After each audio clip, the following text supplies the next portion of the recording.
4:13, check out. 4:52 a.m. For several seconds, nobody moved. The polished oak door behind them stood where the staircase should have been, its brass numbers fixed neatly at eye level, while the second version of room 307 waited at the far end of the corridor ahead. The two doors appeared identical in every visible detail, yet Ethan felt certain they did not lead to the same place. One belonged to the version of Alder House preserved beyond the open threshold. The other had emerged from the corridor they already occupied, built out of memory, fear, and whatever force had been shaping the hotel around them since the emergency alert arrived. The truth settled over him with an almost physical weight. They had spent the entire night searching for room 307, believing it existed somewhere beyond the visible structure of the hotel, yet the room was not a hidden chamber waiting to be discovered. It was the distortion itself. It was the impossible corridor, the changing paintings, the altered register, the telephone calls, and the spaces that appeared where no space should exist. Room 307 had no fixed dimensions because it was not bound by the architecture surrounding it. It had folded the building around them so gradually that none of them had noticed when they crossed its threshold. Ethan looked towards the receptionist. "How do we get out?" The man did not answer immediately. His attention remained fixed upon the door behind them, and something in his expression suggested that he had finally recognized it. "I have seen that door before," he said. Margaret tightened her grip around Sophie's hand. "When?" The receptionist closed his eyes, searching through memories that no longer seemed to belong entirely to him. "Every morning." Nobody understood. He opened his eyes again. "I stand behind the reception desk. I check the register. I watch people arrive and leave. Then at some point during the night, I see that door in a dream." His voice became quieter. "I always walk towards it, but I wake before I reach the handle." Liam looked from the receptionist to the door. "So you think that one is yours?" "I think it has always been waiting for me." The corridor ahead remained unchanged. At the far end, the young man with the camera stood outside the second room, 307, his face indistinct beneath the low amber light.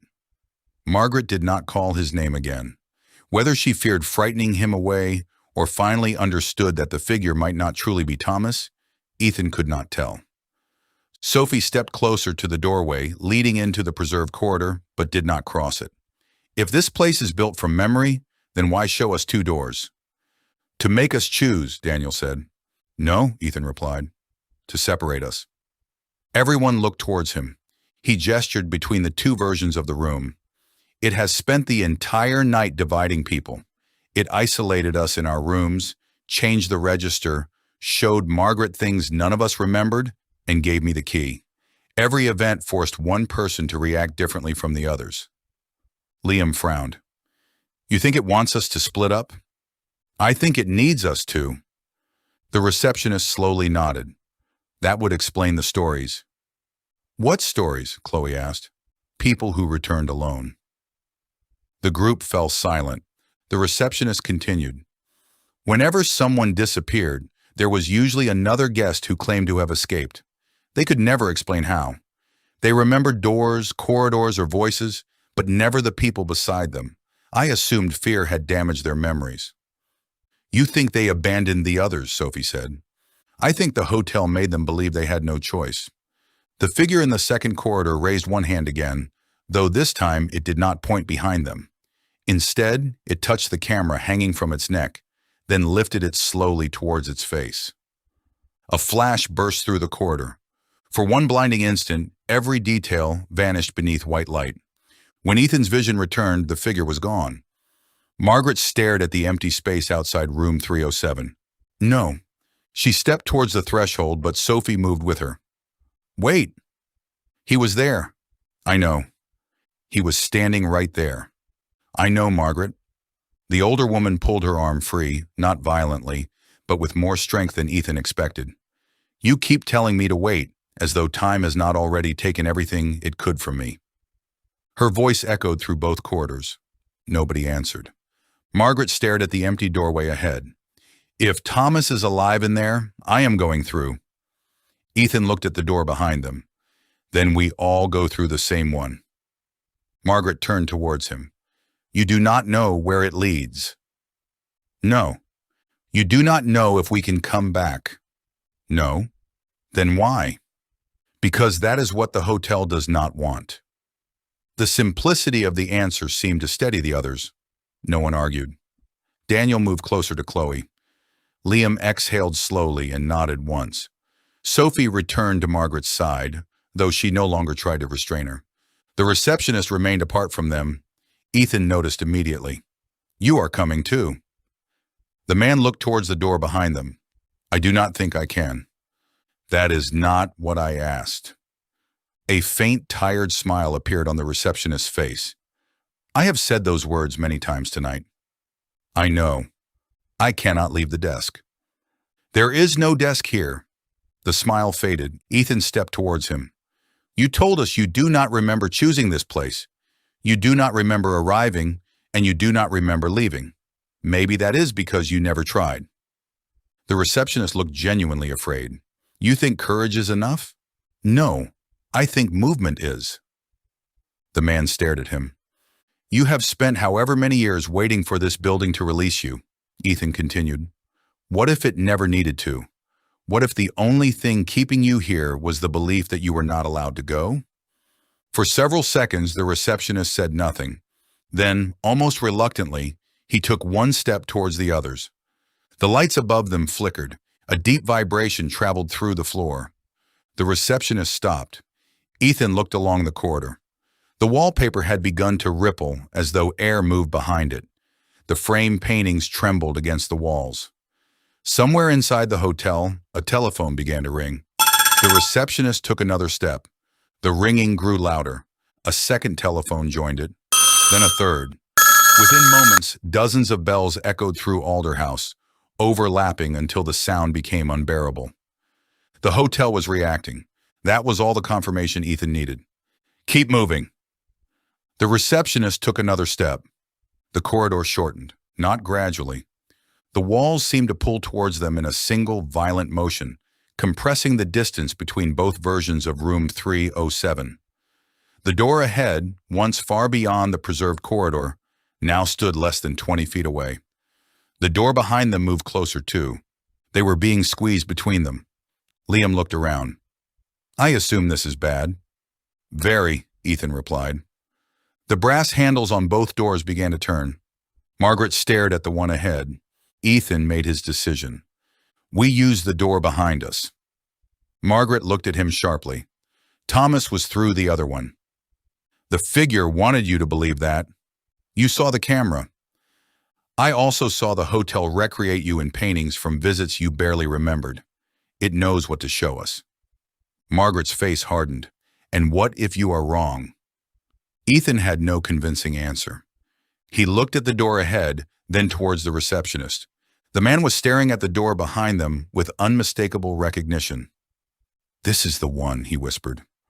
Margaret followed his gaze. How can you know? I remember the dream. The handle behind them turned further. A thin line of darkness appeared around the edge of the door. The receptionist looked towards Margaret. In the dream, there is always someone knocking from the other side. 3 slow knocks sounded from within the room ahead. Margaret closed her eyes. The sound came again, then a voice. Maggie. The name was quiet but clear. Margaret's entire body stiffened. Nobody else moved. Maggie, the voice repeated. It's me. Tears immediately filled her eyes. The handle of the forward door stopped turning. The corridor fell silent. Margaret stepped towards it. Sophie caught her hand, but Margaret did not look back. He called me that. The voice came again. I'm still here. Ethan listened carefully. The words sounded human, frightened, young, too young. Margaret had aged 32 years. The voice had not. That fact did not prove it was false. If time moved differently inside room 307, Thomas might still sound exactly as she remembered him. The door opened another inch. A pale face appeared within the darkness. Margaret gasped. Thomas stood beyond the threshold. He looked no older than 22. A camera hung around his neck, and his hair fell across his forehead in the same style shown in the photograph Margaret had described. He stared at her with confusion, then with slowly dawning recognition. "Maggie?" Margaret took another step. Thomas smiled. It was small, uncertain, and painfully real. "You came back." Ethan felt his own certainty begin to collapse. Margaret released Sophie's hand. Thomas reached towards her. The receptionist spoke suddenly. "Do not touch him." Margaret turned and the man was shaking. "Why?" "Because I remember him." The figure beyond the doorway continued smiling. The receptionist stared at Thomas with growing horror. "He checked in after Eleanor died." Nobody understood. Margaret looked between them. "That is impossible." "No," the receptionist whispered. "It is not Thomas." The smile on the young man's face remained unchanged. The receptionist pressed both hands against his temples as fragments of memory returned too quickly. He arrived alone. He used another name. He asked for room 307. The figure lowered its hand. "I warned him," the receptionist continued. "I told him the room did not exist, but he said he had stayed there before." Thomas's smile widened slightly. Margaret stepped backwards. The young man's face began to change. Not dramatically at first. His features softened, then sharpened, shifting through different ages and expressions while the rest of his body remained still. Thomas became Samuel Alder, then a middle-aged woman, then a child, then someone Ethan did not recognize. Faces surfaced and vanished, like images reflected across disturbed water. The room had not preserved the missing guests. It had learned them. Margaret stared at it with a grief colder than tears. The figure returned to Thomas's face. "Maggie." She did not move. "I'm still here." Margaret looked at the thing wearing her brother's features. "No." The face tilted slightly. She stepped backwards towards the others. "You are what kept me coming back." The figure's smile faded. Margaret's voice grew steadier. "You let me hope because hope brought me closer than fear ever could." The corridor shuddered. The false Thomas reached through the doorway. Its arms stretched farther than the distance should have allowed, the fingers lengthening as they grasped for Margaret. Sophie pulled her back. Ethan turned toward the door behind them. "Open it." The receptionist stared at the handle. "You said this door was yours," Ethan shouted. "Then open it." The man seized the brass handle with both hands. It did not move. The hotel groaned around them. Cracks spread across the ceiling. The forward doorway opened wider, revealing dozens of figures standing behind Thomas. Men, women, and children filled the darkness, each wearing a different expression of hope, terror, or confusion. Some appeared modern. Others belonged to decades long past. Margaret searched the faces. Thomas was not among them. The receptionist pulled harder. "It will not open." Ethan looked at the door frame. The wood was perfect. Too perfect. There were no hinges, no latch plate, no true doorway. It was another image, another object constructed by the room to imitate escape. Then he noticed the wall beside it. A narrow seam ran vertically through the wallpaper, almost invisible beneath the pattern. Not a door, a service panel, something part of the real building. "Move." Ethan pushed past the receptionist and drove his fingers into the edge of the seam. The panel resisted. Daniel joined him, followed by Liam, and together they pulled until the wood groaned. The wallpaper tore. Cold air rushed through the gap. Behind the panel lay darkness and exposed brickwork, a maintenance shaft. Ethan almost laughed from relief. "This is real." "How do you know?" Chloe asked. "Because it is ugly." There was no polished wood, no brass, no carefully arranged lighting. The shaft contained pipes, dust, electrical cables, and decades of neglect. It belonged to a physical building rather than the memory surrounding them. The thing wearing Thomas's face stepped fully into the corridor. Its feet did not touch the carpet. The lights burst one after another. "Inside!" Ethan shouted. Chloe went first, climbing through the narrow opening into the shaft. Daniel followed. Sophie helped Margaret through, then climbed after her. Liam hesitated long enough to look at the approaching figure. "That is deeply unpleasant." "Move!" Liam squeezed into the gap. Ethan turned towards the receptionist. The man remained motionless. "What are you doing?" "I cannot leave." The figure was less than 10 feet away. Ethan grabbed the receptionist's coat and pulled him toward the opening. "You already did." The man looked down. His shoes had crossed the place where the corridor floor met the exposed concrete beneath the maintenance panel. The lights flickered violently. For the first time, the receptionist smiled without sadness. Then the corridor wall split apart. Ethan shoved him through the opening and climbed after him as the hotel collapsed inward behind them. The panel slammed shut by itself, sealing away the corridor, the figures, and the two false doors. For several moments, there was only darkness. Then Chloe switched on the light from her phone. They stood inside a cramped service passage barely wide enough for one person at a time. Pipes ran along the ceiling, and damp brick pressed close on either side. Dust filled the air.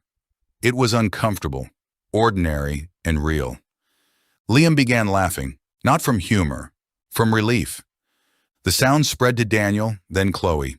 Even Sophie smiled. Margaret did not. She stood with one hand against the brick, breathing slowly. Ethan approached her. "I am sorry." She nodded. "I know. I wanted him to be alive too." "I know." Her voice remained steady, though her eyes were wet. "For 32 years, I thought not knowing was the worst thing that could happen." She looked back towards the sealed panel. "I was wrong. Believing a lie because it hurts less is worse." Nobody tried to comfort her with promises they could not make. They began moving through the shaft. Ethan led the way, following the slope of the floor and the direction of the pipes. The passage gradually descended, turning twice before opening onto a narrow metal ladder. He climbed down first, then helped the others reach the bottom. They emerged behind a door in the basement. The old boiler room waited beyond. Rusting pipes shook gently in the walls. Rainwater dripped from the ceiling. The building's real electrical system hummed around them.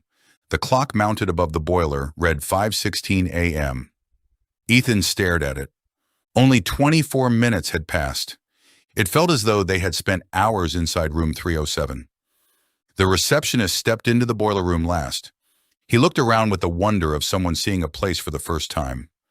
"I remember this room." "That is good," Sophie said. "No." He touched one of the pipes. "I remember fixing this."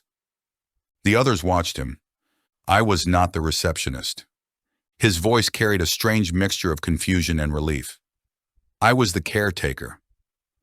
Memory returned visibly across his face. "My name is Arthur Bell." The hotel lights flickered once. Arthur looked toward the ceiling. "I came here in 1989. Margaret stared at him. That was the year Thomas disappeared. Arthur nodded slowly. "I helped search for him." The final pieces fell into place. "You entered room 307, Ethan said. Arthur's face tightened. "I found the key after the police left. I opened the door because I believed Thomas might still be inside." "What happened?" Sophie asked. Arthur looked towards the basement stairs. "I came back to the reception desk." He swallowed and forgot everything before it. Room 307 had not only taken guests, it had rewritten those who escaped. The emergency alert suddenly sounded from every phone in the room. Ethan pulled his device from his pocket. A new message filled the screen. "Checkout is at 11 a.m. Please leave your key at reception." Below the words appeared a final line. "One guest remains." Nobody spoke. Margaret looked towards Arthur. "It means you." Arthur shook his head. "No."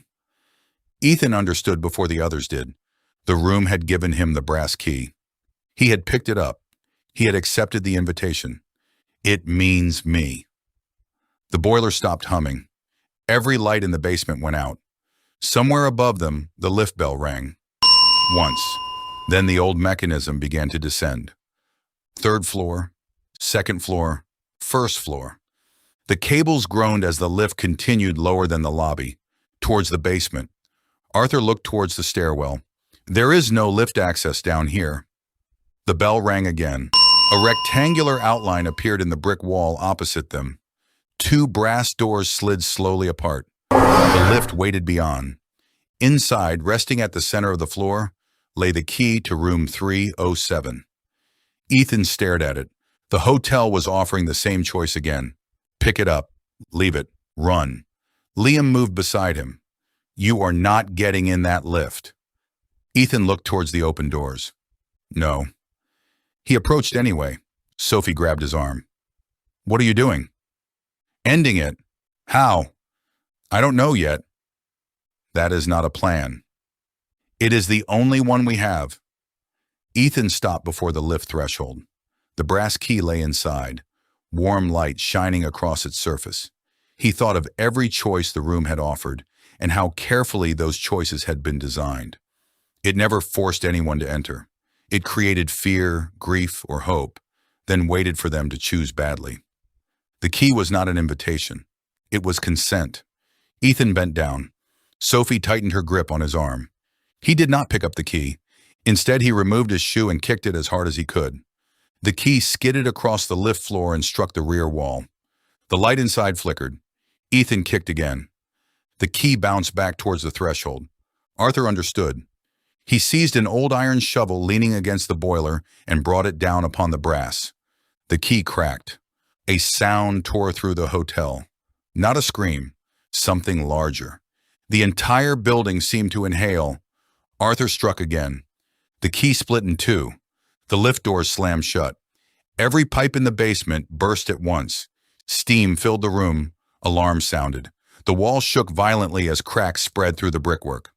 Upstairs, Ethan shouted. They ran. The basement stairs opened behind the reception desk.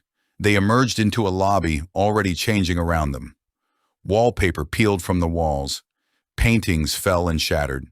The guest register lay open upon the desk, its pages turning too quickly to read. Arthur stopped beside it. Names vanished from the paper one by one. Thomas Doyle, Samuel Alder, dozens more. Then Arthur Bell. His name disappeared last. The front doors unlocked. Cold morning air rushed into the lobby. Nobody hesitated. They crossed the threshold together. The moment Ethan stepped beyond the entrance, every light inside Alder House went dark. They continued across the gravel until they reached the road. Only then did they turn. The hotel stood against the fading night, silent and unlit. Nothing moved behind the windows. No figure watched from the upper floors. Margaret stared towards the third-floor corner where room 307 should have been. A single light appeared. For one brief moment, a young man stood behind the glass with a camera hanging from his neck. He raised one hand. Margaret did not move. Then the light vanished. Dawn began to break over the lock. The first police vehicles arrived shortly after 6.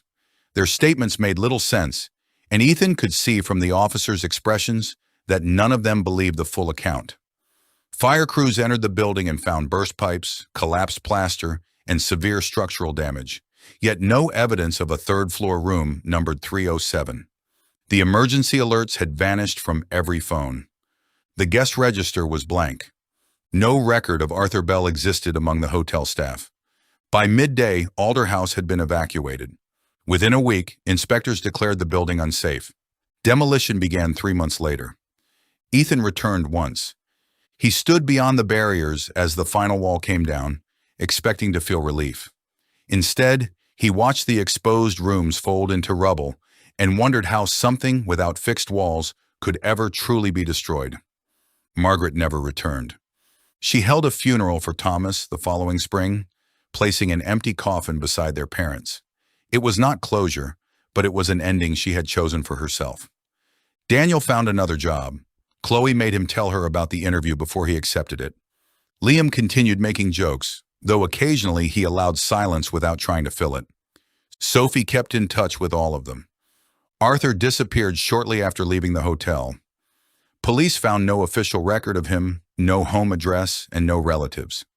6 months later, Ethan received a postcard from a small village in Northumberland. There was no message, only a name: Arthur Bell.